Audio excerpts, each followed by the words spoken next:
The problem with the victimless crimes is that most of them, they happen in secrecy. And though we may claim that they are victimless, there are victims involved. For example, rape cases, incest, and so on. We read stories of people impregnating minors and not being reported because the victims do not have the means to report their cases and so on.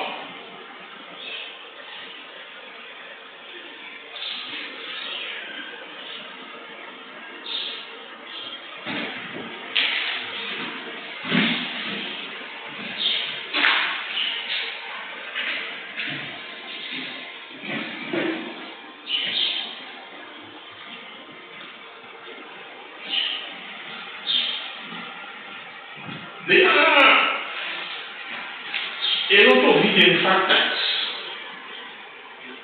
in these kinds of crimes.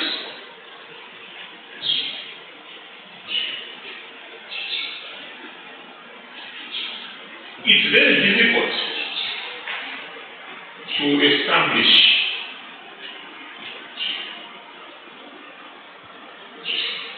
the degree to which these crimes are committed because of the fact that most of these victimless crimes take place in secrecy and in privacy. So there is a problem of the state doing something about these crimes. So the question that begs is, why are you emphasizing on these victimless crimes when in fact we should be looking at crimes which we can see? Well, as social workers and as community development workers, you guys are going to meet these crimes, or you are going to interact with people who will either be victims or perpetrators of victimless crimes. So you should have abilities to handle these kinds of crimes.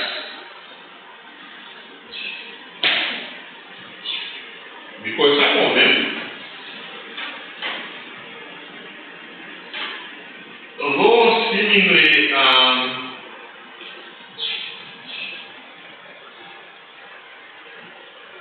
harmless, they are harmful. Let me see where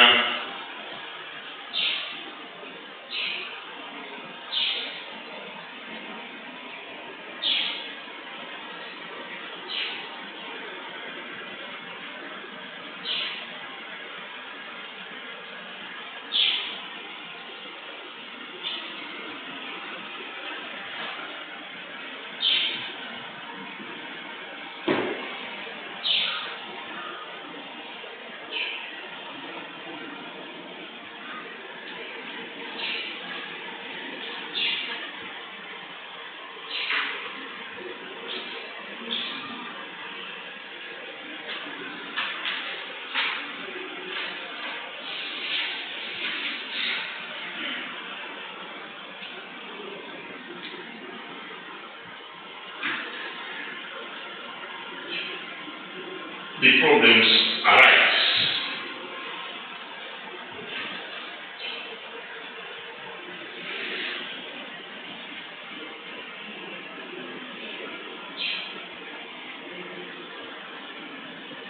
There are those who argue that, well, here, see, some of these crimes, though you are talking about them, they should not really be crimes at all. Why should we just decriminalize them? For example, taking drugs.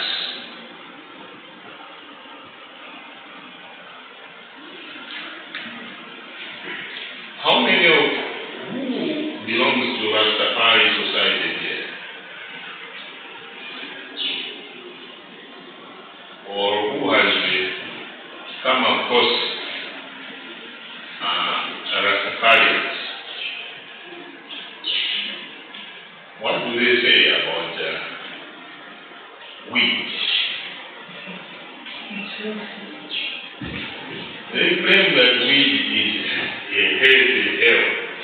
They even quote the Bible, right? And they say, why should you criminalize it? What is wrong, right? If a person smokes some weed, that is healthy for themselves. How about taking alcohol?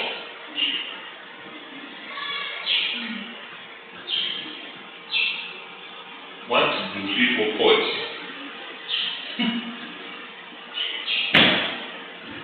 They even quote the Bible. There is a verse in 2 Timothy something, right? Which says that you should not drink, you should drink alcohol for the sake of your stomach. So they will quote that verse to justify the taking of alcohol.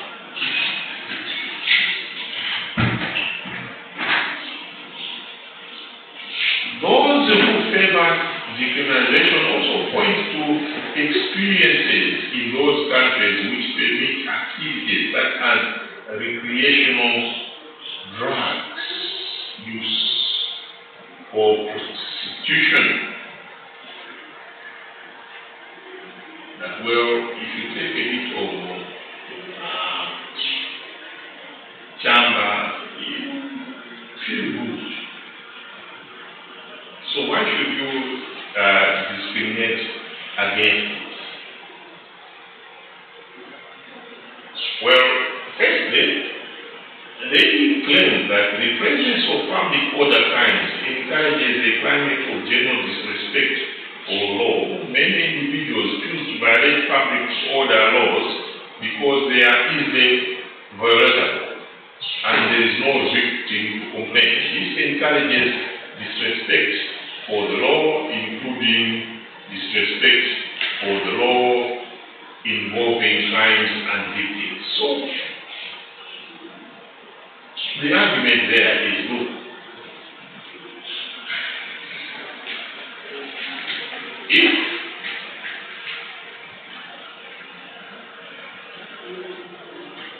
we allow decriminalization of victimless crimes, we might be breeding a lawless society, because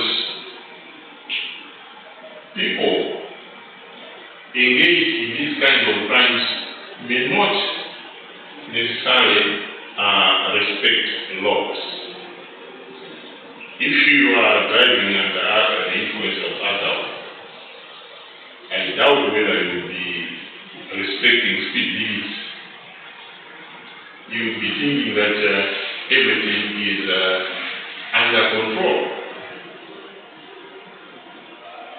Secondly, to criminalize behavior that harms no other society or violates individual freedom and the human natural rights of individuals. The right of the individual to do what they will, so long as there is no harm or society or to themselves or society as a whole, is a generally acceptable principle within free and democratic society. That is there. That will be so long as you are not violating anybody's freedom, why bother?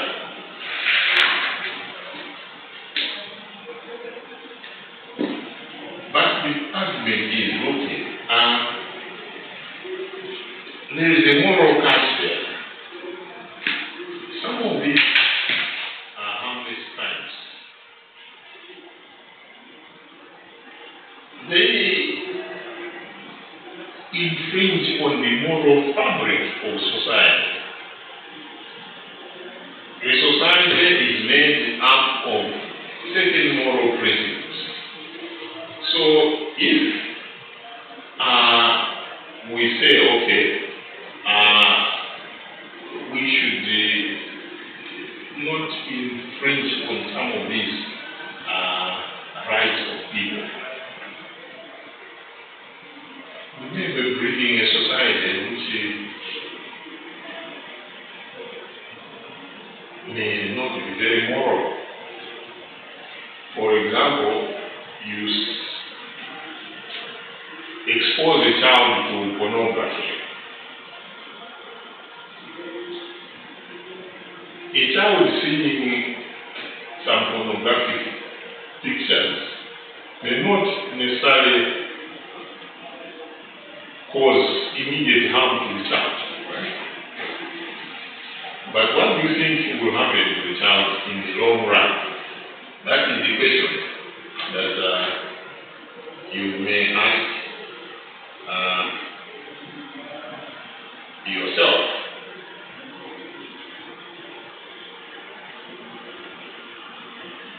Others have argued that, well, the cost of enforcing public order crimes is too high to individuals and societal freedoms and will inevitably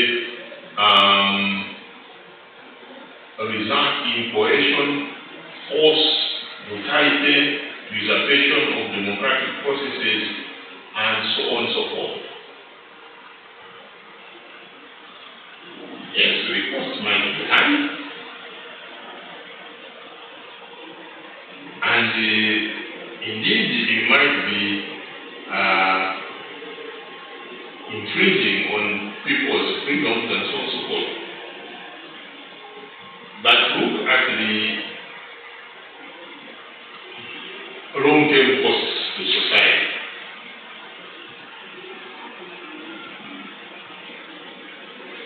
Long-term costs to society may be very, very horrendous.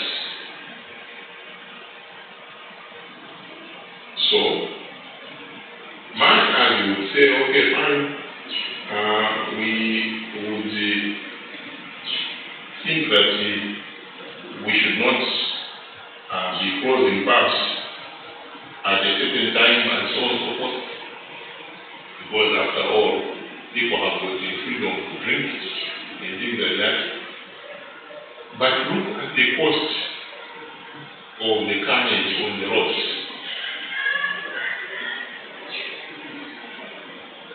If you went to traffic police and got statistics about the fatalities on the roads, they will tell you that 95% of deaths on the roads are caused by drunken driving.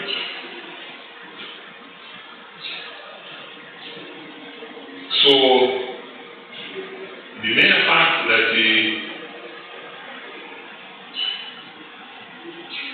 breathalizers are there is to stop people from drinking over the alcohol limit. In fact, during the last session of Parliament, the Minister of Home Affairs was asked by a parliamentarian. They were not amused that when they are coming from Sivo or some other places, they had to be subjected to breathalizers. They said that was infringing on their rights as citizens and as owners. But the answer that the minister gave was good here. So long as you get drunk at night, who will arrest you? Because the cost of the damage that you will cause is much more than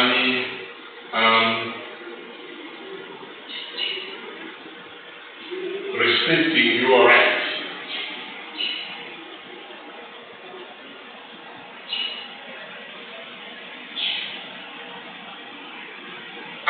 Public order crimes often pertain to behaviors engaged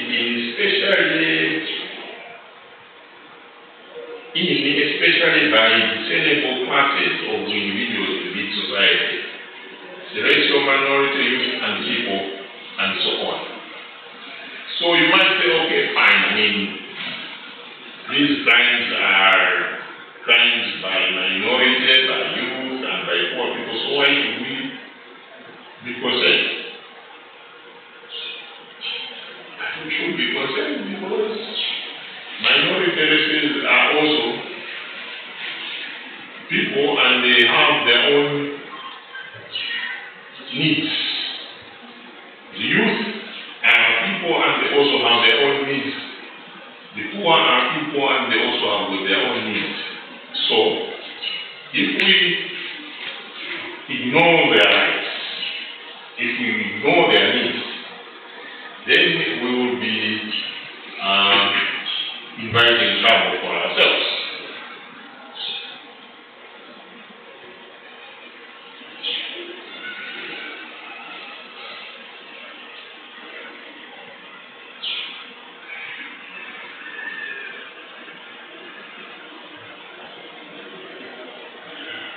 Public enforcement of morality will inevitably lead to individuals developing no moral compass of their own, instead resulting in external restraint substituting for internal restraint, thus greater immorality, deviance, and societal decadence. That is very, very true.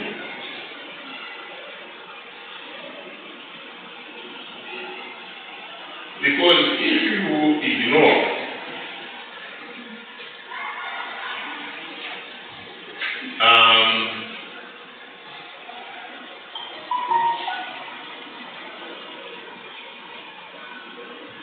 immorality, you just see people drinking, indulging in all sorts of behaviors, and you say, okay, fine, let them go ahead. The problem is now, instead of people restraining themselves,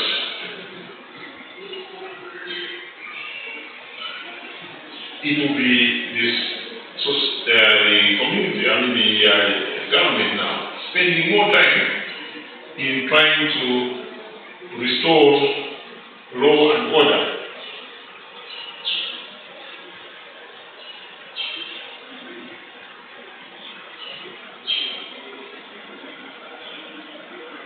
For example, a few weeks ago, in the football circles, there was a lot of excitement, or there was a bit of resentment, I should say, not excitement, that Walter Nyamirango and his team, according to football fans, were responsible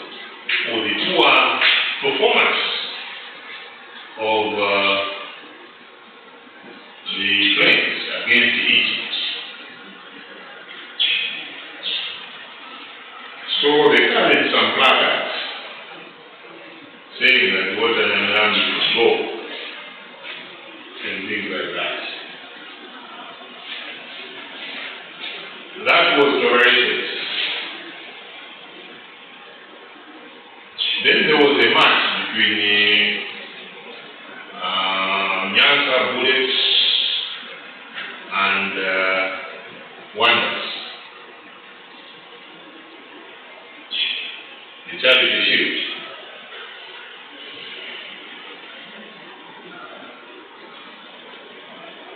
What did Football Association do at that time?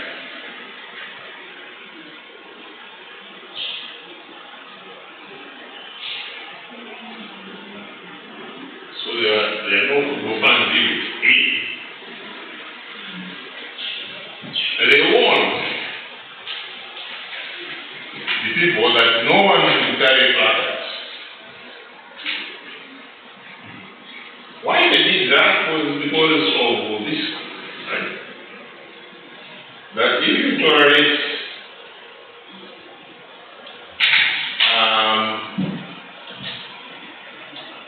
people to do anything and so on and so forth, they will end up needing external control, right, to restrain them. Now, Football Association knew that the fans, there is some undercurrents about positions in the farm and so on and so forth.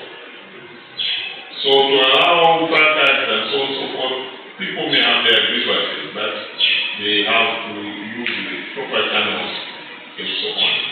It would have been much more costly for some to control this kind of behavior of placards at each and every match about match officials, farm officials and so on and so forth, right?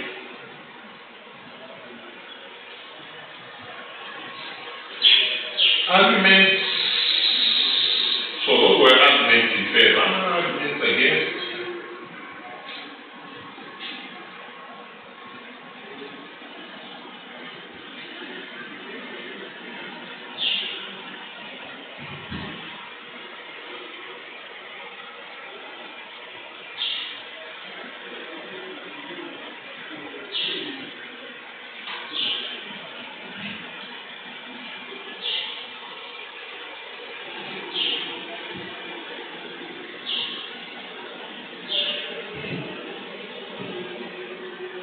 Prostitution.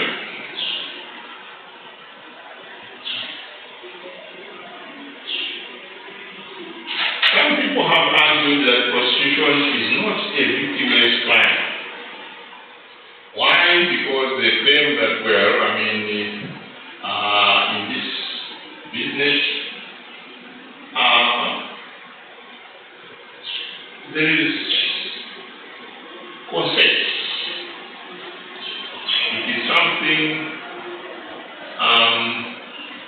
that happens to consenting adults.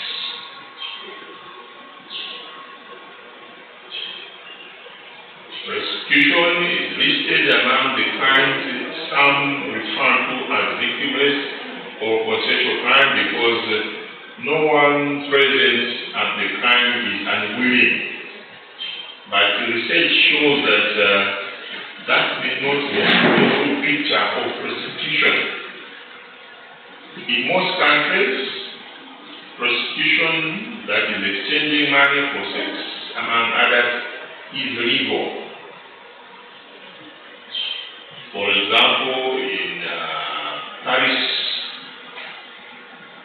there is a whole district called the Pigalle, where you are putting brother after brother. In the Netherlands, you have a red light district and so on and so forth, where you put all sex houses and things like that. Right?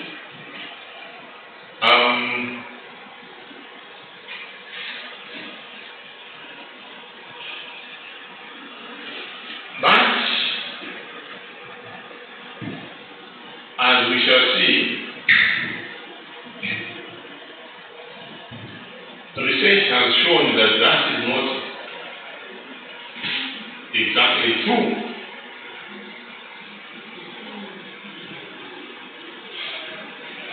Research has shown that within the realm of prostitution, for example, you've got things like the sexual harassment, rape, battering, verbal abuse, domestic violence, and so on.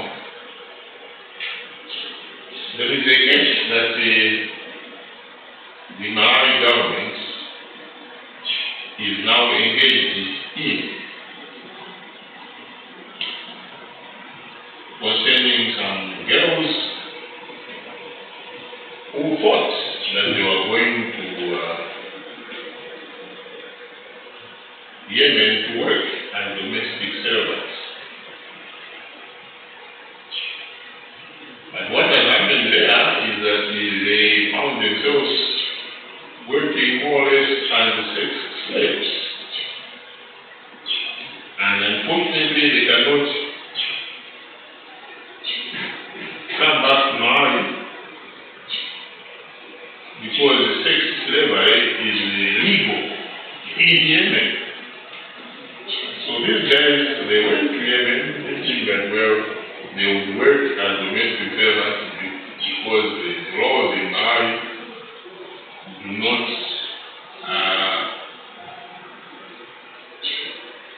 accept prostitution or sex slavery. But unfortunately, the laws in not Yemen, Oman, right? They recognize that kind of trait. So these guys went there and they were agents in Oman who paid for their going there. Now, for them to come back, the problem is these agents are demanding that the money that they spent on these girls will be paid back, and that's about $2 million kwacha per individual. $2 million. You've been reading that, or have you been reading it? Who has been following the story in the paper? Nobody.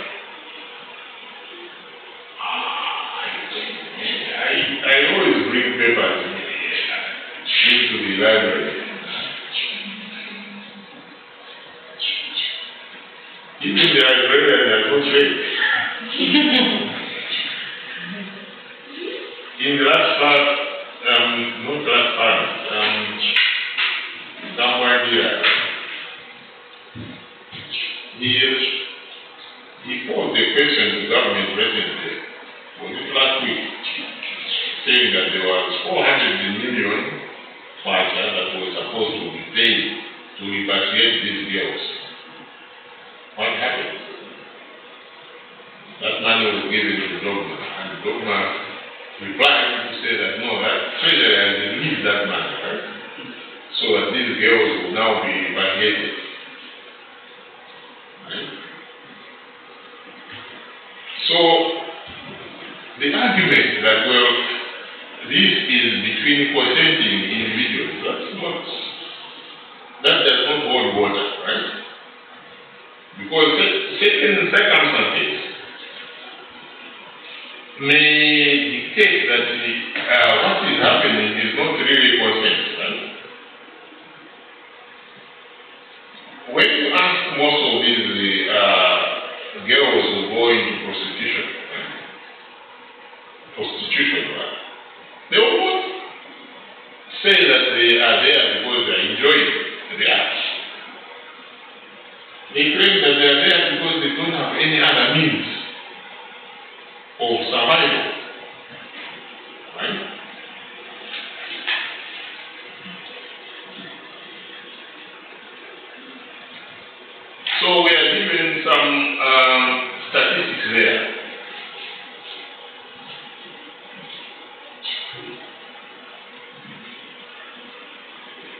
believe that prosecution has no victims, one must ignore these statistics published in false facts.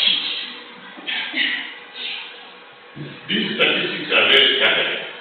78% of 55 women who sought help from the Council for Prosecution Alternatives in 1991 reported being raped on an average of 16 times a year by females, and were raped 33 times a year by Jones.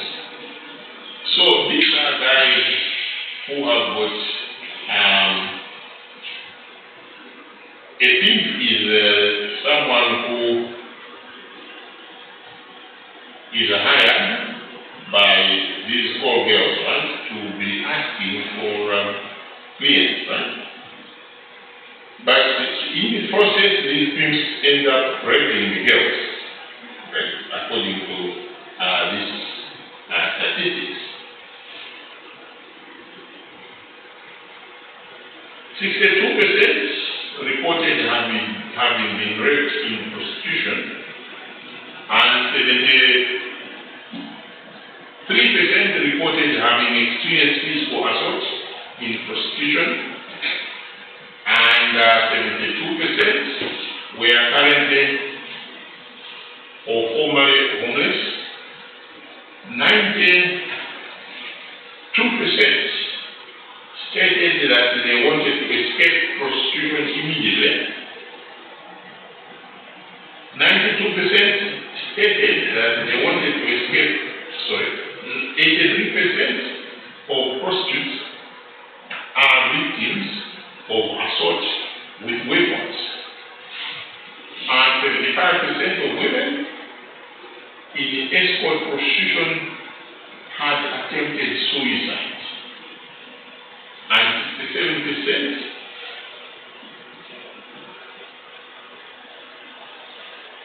were diagnosed with the post-traumatic stress disorder. So if we take prosecution as a case study, saying that, well, I mean, regularize prosecution, because that is an argument that is put to say, what people are enjoying, that is a trade, right? And you even have with an association, even in Mali here, for prostitutes and so on and so forth. But what is not being portrayed is the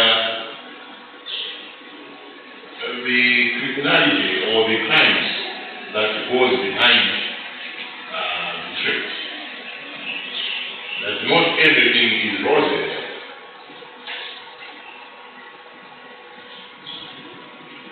So the other issue is that one of incest.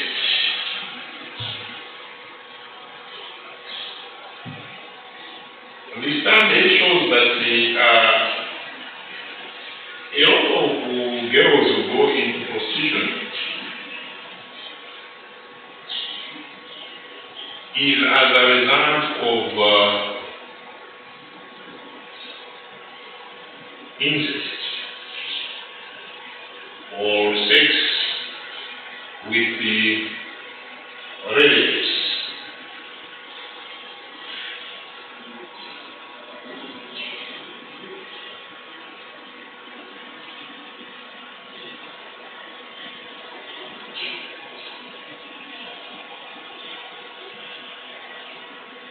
If any one of you might want to do research in your social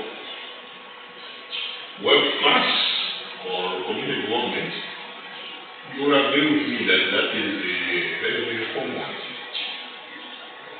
in our society. That young girls become victims because they trust their relatives so much that unfortunately the relatives take advantage of the situation, and the girls end up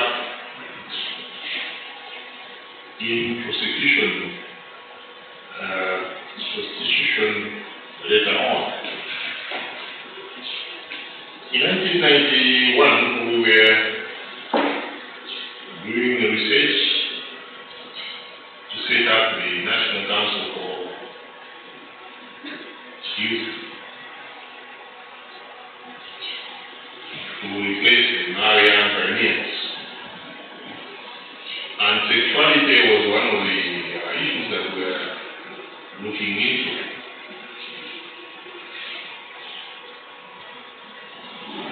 So we got a very interesting answer from one girl in Kermakli. This girl was expected. And then we asked her, what happened?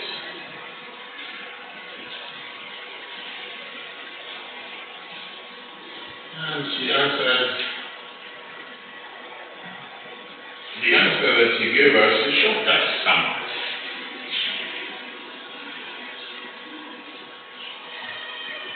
Because according to her, the fact that she was expectant was not a crime. She was a very young girl, about 9 or 10. She claimed that the Achifundo in her gave her the pregnant. So we were baffled as to the question. Achifundo, what do you mean? So we were asking among ourselves, you know, this young girl, according to her, the pregnancy was a gift. And yet, the law is very, very clear, right, about having sex with minors and so on and so forth. It is a crime, right? And obviously, this young girl,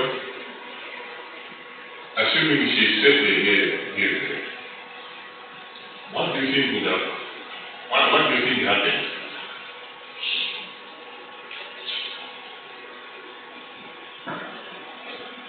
The next thing was she was going into prostitution, because nobody would be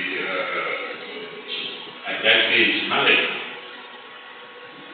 And obviously she may not have had means of looking after her daughter or son. So the only solutions would be to go and work in a bar. Now when she has gone to work in a bar, the problem is that she will not be going alone. She will be going with this young soul.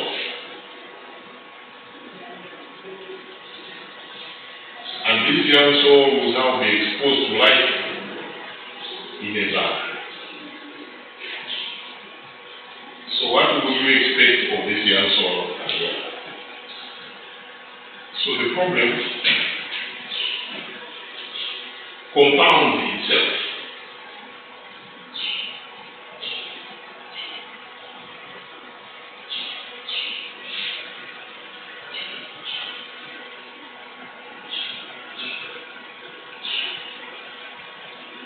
So what has been said about prosecution,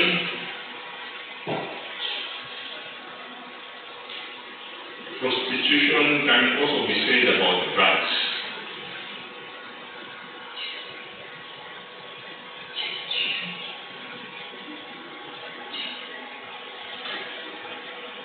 And then there are education there. Give a brief account of typology of crimes. What is victimless crime? How does it satisfy the ingredients of criminal liability?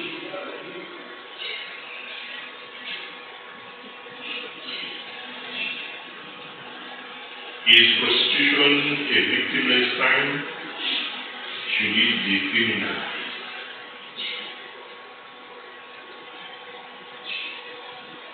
So we went through this one because this is the question that you should answer as your second assignment.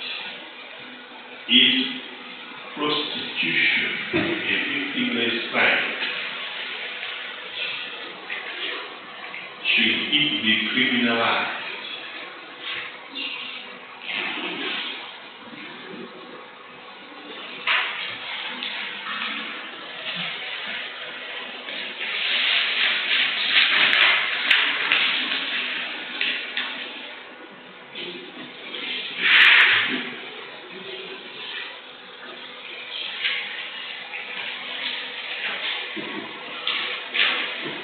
Yeah, what do you mean? What do you mean?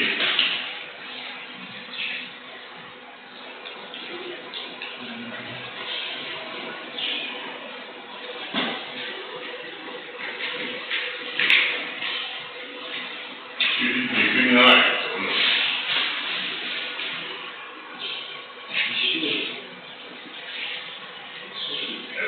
Okay, you answer, I want you to be very rigorous. Right? Look at the pros and cons. Right? Prostitution is the oldest trade. Even in the Bible, you have it. So why should you criminalize it? So we want you to balance in your answer. For criminalization and against criminalization. Or should be in both ways? Sorry? It should go both ways. Pros and cons. Exactly. I mean, why should you stick it to just one side? You are not an academic, right?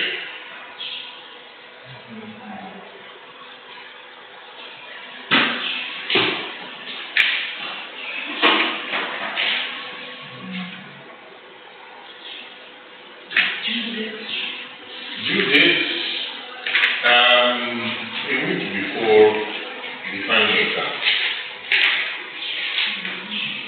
But if you can do it next week, that is easy, so that you forget.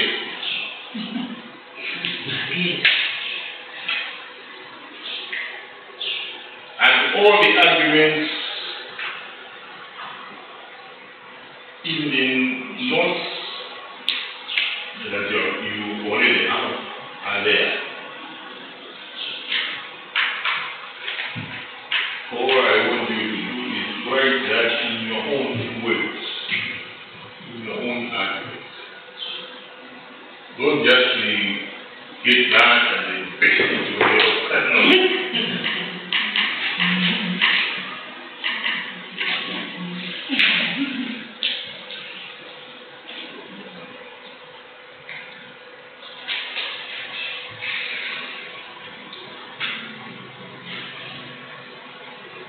Well, the arguments there are criminalization and arguments against. So we have just chosen one topic, prostitution. The other one could be drug abuse. The other one could be alcoholism, and so on.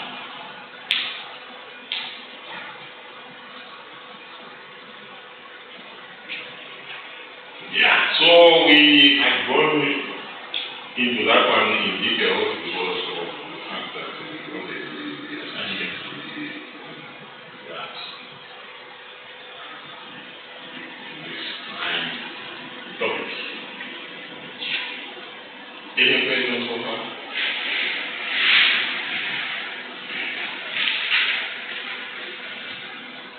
After all, we will be able to get 40%.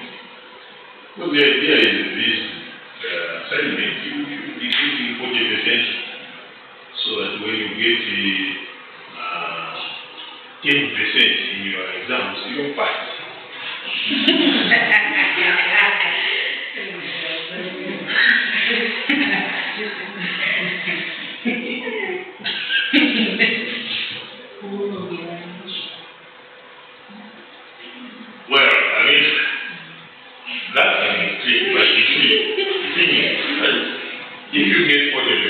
chances are you will not get 10% in the examination. You will get even higher, right? So the idea is for you to pass this quite fast. That is the idea. Right? Alright, so next week we'll go back to our sessions. We will now look at the criminal justice system, looking at the high police, what it does, courts, what they do, and the other law enforcement agencies, what they do.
Peter,